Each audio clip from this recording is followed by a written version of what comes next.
Summer Camp 2025 is over. Freedom. Freedom. Okay, I haven't recorded a video for a while because I was running my small business, Codezilla Kids. We have four STEM and coding camps running here in Toronto, Canada. Whew.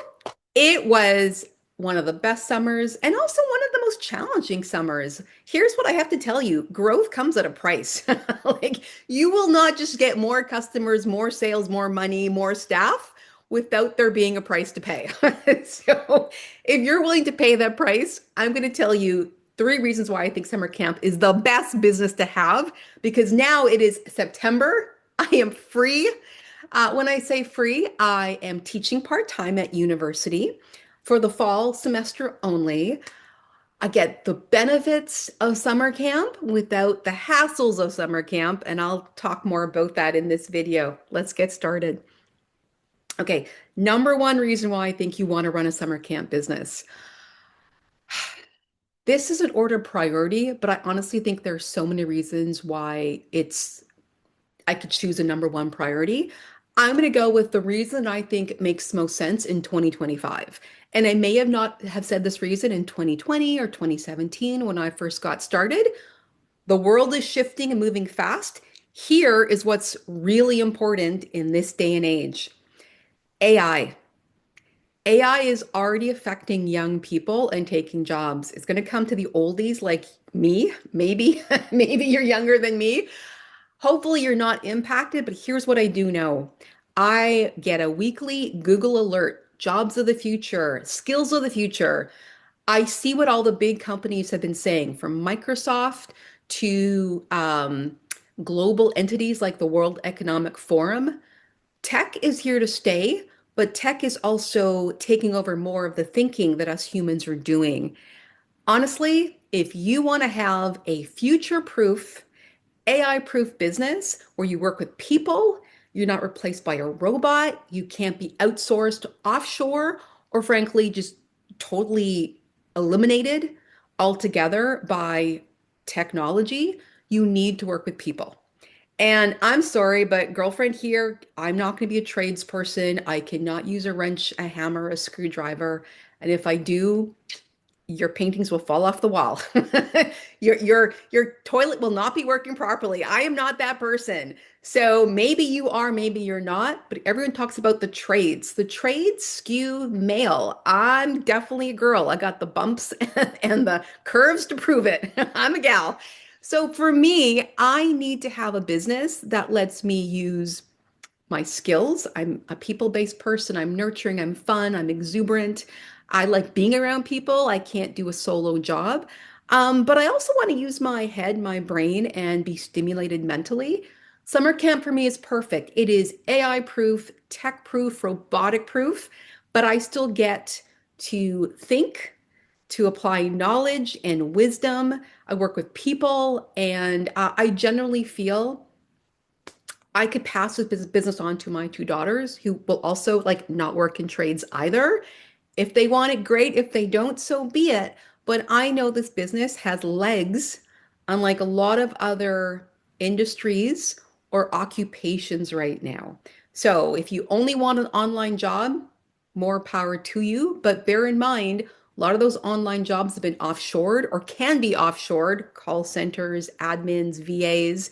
And on top of that, if they haven't yet offshored you, they're already chipping away at your job description and the projects that you would do. It's the world we live in. You got to be honest. I'm a firm believer, as both a mother and a business owner, the truth will not kill you, no matter how painful it is.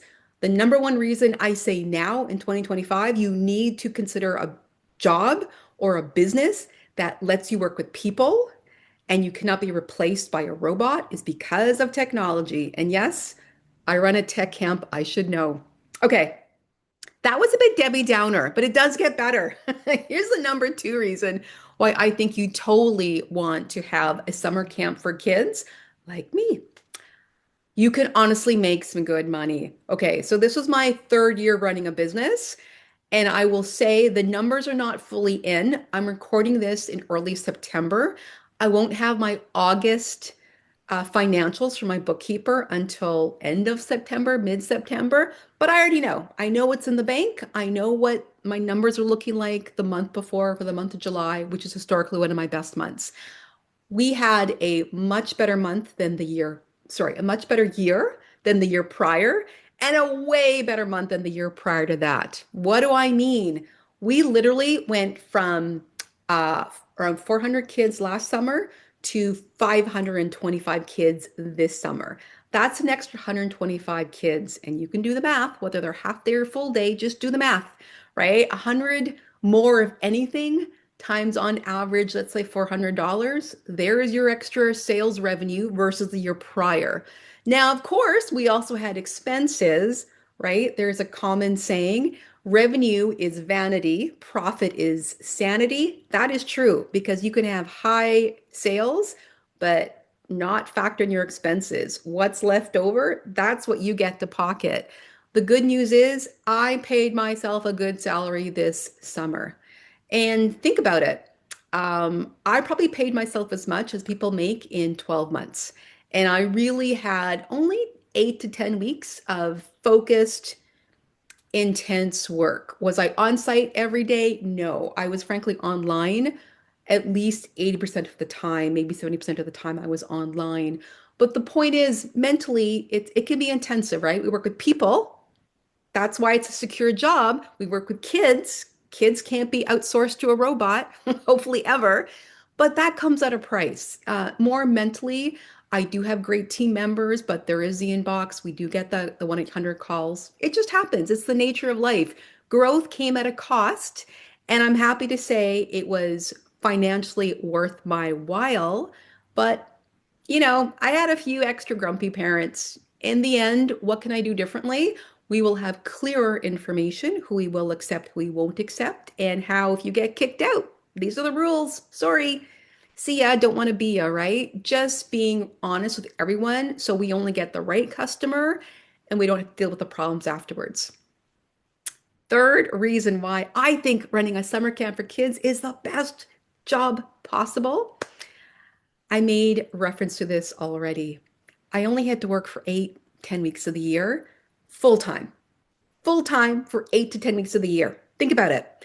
The rest of the time, from January to end of May, early June, honestly, it was remote work and a little bit and part-time. It was never full day and never in person. The few times that I had in person was staff training, or for 2 months leading up to summer camp, we are fortunate. We still have schools reaching out saying, can you come and offer an in-class workshop? Yeah, great, no problem. Because guess what? Your in-class workshop was in-class training for my soon-to-be summer camp. So that actually worked out really, really well, where I had staff available. My university staff were free for the semester. And on top of that, I got paid to train them. It was win, win, win. End of the day, not many jobs will let you have 12 months of pay for 10 weeks of work. At worst case scenario, I'll say 3 months worth of work. Even that math is great. 12 months of pay, 3 months of work for the average camp director or owner. I'll take it. I'm very content, especially knowing that 3 years ago it was very challenging financially.